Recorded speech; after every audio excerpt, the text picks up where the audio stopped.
Comment vaincre dans le domaine financier?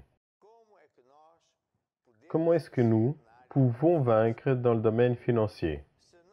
Bien, si nous allons continuer de croire aux politiciens, la science, bien, nous allons nous retrouver au même endroit où nous sommes. Je ne suis pas contre la politique ou la science.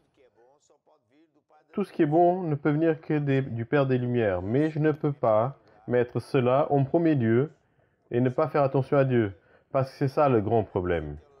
Vous voyez, tu te rappelles, et nous avons vu l'autre jour dans la Bible, Mhm. le monsieur qui était très riche, et il a dit, Oui, résultat, j'ai tellement de âme, choses, mais je n'ai même pas assez de place pour regarder tout ce que j'ai de bon que j'ai réussi. Je vais faire de nouveaux hangars grands et je vais mettre là-bas tout.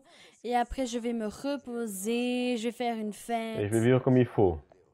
Il n'avait pas besoin de Dieu. Il avait confiance à l'argent, et qu'est-ce qui s'est passé? Dieu a dit, fou, aujourd'hui même, j'enverrai chercher ton âme. Vous savez, Jésus a dit que c'est très difficile pour que les riches rentrent dans le royaume de Dieu. Et beaucoup de personnes pensent, mais pourquoi? Dieu est contre la richesse, Non, et je te le demande à Dieu toi. n'est pas contre les richesses. Il a même fait les richesses. Oui, il l'a C'est lui qui fait. les a faites. Alors il Alors il ne ne peut peut pas être pas être contre. contre. Alors pourquoi est-ce que Oui, Jésus, qui a dit qu'il est très difficile que les il est riches rentrent très dans le royaume de Dieu? difficile pour le riche car il confie dans sa richesse. En vérité, il a des richesses ou de l'argent, de Dieu de l'argent, mammon, dans son cœur. C'est ça. Tout Il fait pour tout. tout pour l'argent. C'est ça. Et le système du monde Oui, c'est aujourd'hui ça. est comme ça. Et donc, les personnes font de moins en moins attention à Dieu Oui, et ils ne pensent qu'à l'argent. Mais l'argent, finalement, ne non. va pas leur donner la vie Oui, éternelle. Ils vont mourir quand même et avec le virus, la preuve est là. Mais bon, la question que nous nous posons, c'est que ce qu'on dit, c'est que Dieu n'est pas contre les richesses, mais le problème est que les personnes ont confiance, non pas en Dieu, mais dans les richesses. Aujourd'hui, nous voyons qu'en effet, ça ne sert à rien. Alors, comment est-ce que vous pouvez vaincre dans le domaine financier, dans une tempête financière, dans une grande crise, dans un pays qui peut être vraiment, vraiment dans le sous-sol financier? C'est en croyant non seulement en Dieu, mais dans le système de Dieu, dans ce que Dieu promet. Et le sous-titre de ce petit message, c'est le suivant. Lorsqu'il y a des crises, il y a un transfert de richesses des mauvais, les injustes, des corrompus, vers les bons, ceux qui sont avec Dieu. Je vais répéter parce que c'est très important. À chaque fois qu'il y a une crise financière, Dieu fait toujours la même chose. Il enlève à certains et il le donne, ces choses-là, entre les mains d'autres. Il enlève à qui? À ceux qui ont irrité Dieu. Il n'y a pas moyen qu'ils se reconvertissent. Il n'y a pas moyen qu'ils arrêtent de faire du mal au prochain, de rendre esclaves les autres. Et il donne à qui? À ceux qui sont justes, ceux qui sont fidèles à Dieu.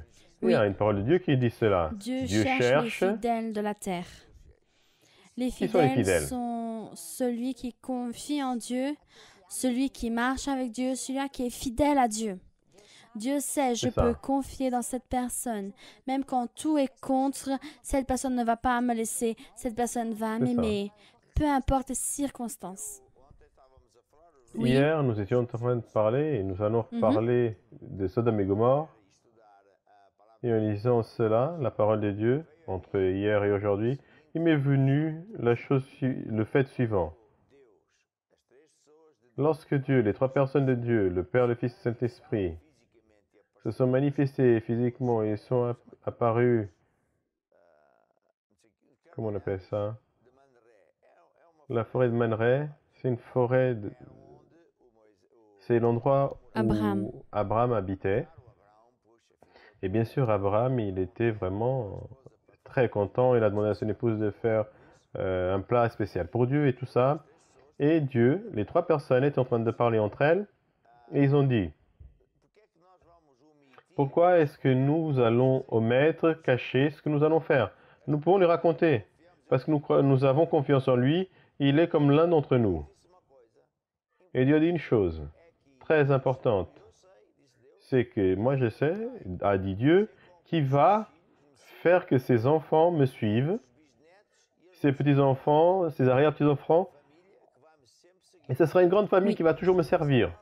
Mhm. Et j'ai trouvé cette parole Oui. extraordinaire. Tu ne trouves pas? Parce que les Juifs, qu'est-ce qu'ils C'est la sont? famille d'Abraham. Non. Et ils n'ont pas honte de dire qu'ils sont de Dieu, de mettre la Oui. petite chose là sur la tête, Oui. de marcher selon la Bible. Ils veulent pas savoir, ils Voilà. sont de Dieu, point à la ligne. Bien Mais non. beaucoup d'évangéliques sont comme ça. Ils n'éduquent pas leurs enfants. Ah, mon fils, il n'a pas eu Mhm. envie de venir à l'église, mon fils ceci, mon fils cela. Mais attends, c'est pour ça que parfois Dieu ne bénit pas Oui. certains types de personnes qui soient évangéliques, Voilà. quoi qu'ils soient, parce qu'ils n'honorent pas Dieu. Ils ne sont pas fidèles et Les Dieu fidèles. cherche les fidèles. Si je suis fidèle à Mhm. Dieu, je vais enseigner à mes enfants les chemins de Dieu. Amen. Amen. Alors, ça c'est une chose très importante. Il y a une histoire dans la Bible que j'ai ouvert ici. Dans ma Bible, la pauvre, elle est toute vieille. Elle a plus de couverture, celle que j'aime. Elle a plus la couverture, mais elle a le contenu. Tu connais l'histoire Je connais. d'Ananias? Oui, je connais. Ananias, c'était une jeune fille qui était dans une église. Et le professeur disait, non, ça c'est pas pour aujourd'hui. La semaine d'après, ça c'est pas pour aujourd'hui. La guérison divine, c'est pas pour aujourd'hui. Rien n'était pour aujourd'hui. Un jour, la petite fille est arrivée à l'église infantile avec une Bible où il y avait que la couverture. Et la professeure de l'église infantile a demandé, ma chérie, tu as perdu ta Bible? Qu'est-ce qui se passe? Non, non, je n'ai pas perdu. Mais alors, tu vois, tu as ramené que la couverture? Non, j'ai enlevé au fur et à mesure les pages que la professeure nous Voilà. disait que c'est pas pour Non, je nos connais jours. déjà Tu l'histoire, j'ai rigoles pas? entendu beaucoup de fois.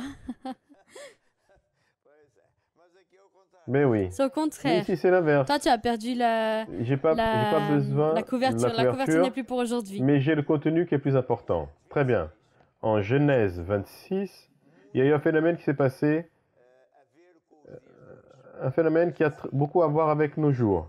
Il est écrit en Genèse 26.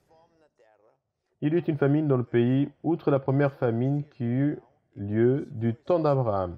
Et Isaac alla vers Abimelech, roi des Philistins, à Guérar. Ça veut dire qu'il y avait une grande crise, il y avait la famine, les semences ne fonctionnaient pas. Le bétail ne se reproduisait pas. Et c'est déjà arrivé dans certains pays où le gouvernement s'est moqué de Dieu. Bon, je ne vais pas rentrer là-dedans. Alors, lorsqu'il voulait aussi aller dans un autre pays, parce que là-bas ça ne marchait pas, les semences ne fonctionnaient pas, Dieu lui est apparu, lui a dit, ne descends pas en Égypte, demeure dans le pays que je te dirai. Séjourne dans ce pays-ci, je serai avec toi et je bénirai, car je donnerai toutes ces contrées à toi et à ta postérité, les enfants et les petits-enfants, etc. Et je tiendrai le serment que j'ai fait à Abraham, ton père. Je multiplierai ta postérité comme les étoiles du ciel, tes enfants, ta famille, je donnerai à ta postérité.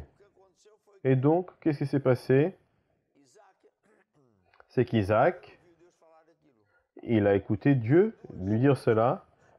Il avait deux chemins. Où il croyait, où il allait penser comme une personne normale de monde. Non, ça ne marche pas. Comment est-ce que je vais dépenser mes semences? Des semences ne vont pas produire. Je ne vais pas avoir de blé pour faire du pain. Je vais mourir de famine. Il vaut mieux que je m'en aille. Mais non, lui, il a cru. Il a cru. Dieu lui est apparu et lui, il a cru. Et vous, qui sait, vous êtes en train d'écouter, vous êtes avec nous pour la première fois, et c'est Dieu qui veut vous parler. Pour que vous aussi vous puissiez croire. Pour que vous aussi vous puissiez savoir que Dieu est ton ami, Dieu est de ton côté, et Dieu veut faire un miracle financier dans ta vie. C'est vrai. C'est ce que Dieu veut, rien n'arrive par hasard. Alors, qu'est-ce qu'Isaac a fait? Verset 12 nous dit qu'Isaac a sémé dans ce pays. Le pays qui n'était pas bon pour qui que ce soit, qui on avait prouvé que ça ne fonctionnait pas et donc tout le monde partait, lui il est resté. Et il a semé dans cette terre, il a parié dans cette terre, il a cru dans la parole que Dieu lui avait donnée. Et qu'est-ce qui s'est passé? Il a récolté, il a recueilli cette année le centuple. Il a recueilli chaque semence a donné 100 fois plus. Ça veut dire quoi? Pour tout le monde, ça ne fonctionnait pas, mais pour lui, ça a fonctionné. Pourquoi? Parce qu'il est écrit ici, car l'Éternel le bénit. L'Éternel était avec lui. C'était le Seigneur, l'Éternel, qui le bénissait. La Bible nous dit que, tu Mhm. connais le verset que travaille en vain, le proverbe qui nous dit Que ce soit que Dieu la garde, notre maison, notre maison. en vain, oui. Oui, nous la gardons et travaillons. Ça veut dire quoi? Dieu est celui qui bénit. Si nous avons Dieu de notre côté, alors les choses vont fonctionner comme il faut. C'est pour ça qu'il est très important de marcher avec Dieu. Il y a la personne qui n'a pas Dieu, qui en plus ne veut rien avoir à faire avec Dieu, et pire encore, il se moque de Dieu. Cette personne est en train de construire sa maison sur le sable, et un de ces jours, il n'aura plus rien. Et ça, c'est le moment que nous sommes en train de vivre. C'est le moment. Vous imaginez, le pétrole est presque à zéro. Le pétrole, les puissants du pétrole, les grandes méga compagnies d'aviation sont toutes à terre. Les méga entreprises du monde, tout est fermé. Seul Dieu sait ce qui va leur arriver, mais certainement que quelque chose de bon ne va pas leur arriver. Des milliers et de milliers de personnes sont renvoyées.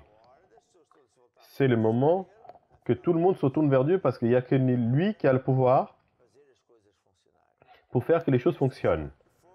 Isaac, ça a été un homme sage.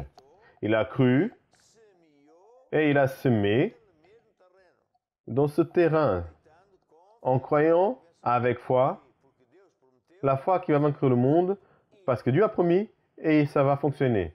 Et ça a fonctionné. Il a récolté 100 fois plus. Non pas parce qu'il était très intelligent, non parce que c'était le meilleur agriculteur de la région, parce qu'il savait de tout et non, c'est pas ça. C'est pas parce qu'il avait une grande technique d'arrosage. Non, c'est pas ça. Il avait Dieu. Il n'avait que Dieu. Vous comprenez? Et il a récolté sans mesure cette année même. Et c'est cela que Dieu veut faire dans votre vie. Vous qui êtes entrepreneur. Seul Dieu. Et parfois, c'est dommage que la personne, après avoir tapé par terre et quand il n'y a plus de possibilités, elle se rappelle où est-ce qu'il est, Dieu? Bon, mieux vaut tard que jamais, n'est-ce pas? Dieu ne va pas vous abandonner. Dieu est bon. Mais Dieu est bon, ça ne veut pas dire que c'est un chèque en blanc et que vous allez faire ce que vous voulez. Non. C'est vous qui devez faire ce que Dieu vous dit. Et là, oui, vous allez aussi vaincre. Alors, l'autre chose importante, c'est qu'il n'a pas été Mhm. juste béni Bien à ce non. moment-là. Qu'est-ce qui s'est passé Il avec n'a lui pas après? seulement été, n'a pas seulement récolté ses 100 mesures, mais il a été prospère dans tous les domaines. Il a eu beaucoup de mérites, beaucoup de personnes. Il a été très prospère, de telle façon que les voisins, les Philistins, si je ne me trompe pas, ils l'enviaient, car il a été tellement prospère que Dieu ne le bénissait pas seulement sa récolte, mais en tout ce qu'il faisait. Oui, oui, Il avait des bétails, des propriétés, des employés. Et les autres qui étaient plus intelligents, qui étaient propriétaires de tout ça, ils ont tout perdu, ils n'avaient plus rien. La leçon est celle-ci. Et c'est pour ça que le titre est celui-ci, en temps de crise. C'est là que Dieu fait des transferts. Et il enlève aux méchants, aux injustes, aux corrompus, de ceux qui ne veulent rien avoir à faire avec Dieu. Et là, il y a le jugement de Dieu. Il enlève à ceux-là. Il donne à ceux qui sont fidèles. Ça, c'est la vérité. Dans notre Église, nous avons littéralement des milliers et des milliers de témoignages de ce genre. Et donc, vous qui êtes en direct avec nous, vous pouvez aussi, en se retournant vers Dieu, être un Isaac de nos jours. Rendez-vous à Jésus. Écoutez Jésus. Faites ce que Dieu nous dit. Maintenant, quel est le grand secret dans le domaine financier mhm. que nous devons garder dans notre cœur? Comment est-ce que ça fonctionne l'argent? En demandant, en Non. pleurant, en priant? L'argent vient par semer, car Jésus parle en Marc que tout dans le royaume de Dieu est comme une semence. Tout, c'est tout. Mhm. Alors l'argent est aussi une semence. Cela veut dire que quand nous semons de l'argent, cet argent devient une semence qui va grandir, qui va donner du fruit et qui va donner plus d'argent. Alors si je veux récolter plus d'argent, je dois utiliser une semence qui va donner ce fruit. Alors pour avoir de Exact. l'argent, je dois semer de l'argent. Il faut semer. Alors, Alors, c'est une loi absolument véritable et fantastique. Et même une personne qui est dans une situation compliquée, difficile, j'irai ensuite enseigner encore et encore tout le long des semaines, des jours et des semaines, que même en temps de faim, c'est là où vous devez mettre une semence entre les mains de Dieu. Parce qu'il ne peut pas multiplier 0. 0 multiplié par 1000, ça donne rien. Mais quoi que vous mettiez entre les mains de Dieu, même en temps de famine, il va multiplier. Comme Dieu est votre ami et mon ami, il est notre ami. Lorsqu'une personne est vraiment très mal, en grande difficulté, Dieu fait une multiplication, non pas dans un temps normal. Supposons que vous allez semer je ne sais pas quoi, et que ça allait prendre 3 semaines ou 4. Dieu sait ce qui se passe dans votre vie. Et donc, qu'est-ce que Dieu fait? Il fait que cette semence grandisse en temps rapide pour que vous ne soyez pas en retard pour payer vos factures. C'est impressionnant. Donc, retournez-vous vers Dieu, pratiquez cette parole. Jésus a dit en Luc 6,38. il dit Qu'est-ce que donnez Jésus et a vous dit? sera donné une bonne mesure. Et oui, Donnez vous oui. sera donné. Et Ça veut après il dire quoi? revient. Sème d'abord Une bonne et tu mesure, récolteras après. secouée, qui déborde. Et avec la même mesure dont tu mesureras, c'est avec cette mesure que Dieu va te mesurer à toi aussi. Donc, maintenant, c'est le moment qu'il faut pour que vous soyez attentifs à ce que Dieu dit et le mettre en pratique. C'est maintenant même que celui qui entend et qui pratique la parole de Dieu est quelqu'un de sage. Et qu'est-ce que Dieu va faire? Il va prendre cette semence et il va la multiplier. Il va transférer des richesses des autres pour vous. Et rien ne vous manquera parce que Dieu est le Dieu que subvient à toute nécessité en accord avec ses richesses. C'est pas en accord avec votre salaire ou en accord avec je ne sais quoi. C'est en accord avec ses richesses. Maintenant, comment vous allez faire? Il y aura une affiche sur l'écran qui va vous expliquer comment s'aimer, quels sont les comptes bancaires. Parce que comme vous savez aujourd'hui, les églises sont fermées. Mais nous avons toute cette facilité numérique, heureusement. Et nous sommes partout dans le monde. Et vous pouvez et vous allez participer. Et Dieu va être avec vous. Et pendant que l'affiche sera visible, je vais demander à nos techniciens de mettre une musique qui nous dit que si Dieu est pour nous, qui peut être contre? Si Dieu est avec vous, qui peut être contre? Et la musique nous dit plus, c'est un verset biblique. Si Dieu n'a pas gardé son Fils Jésus, il l'a envoyé sur terre pour venir sur la croix et être humilié et toutes ces choses terribles. Alors, avec Jésus, il vous donnera tout le reste. Et c'est ça la foi qui va vaincre du monde. C'est croire en ce Jésus qui a été payé pour tout sur la croix. Nous allons donc voir l'affiche, semer, écouter cette chanson.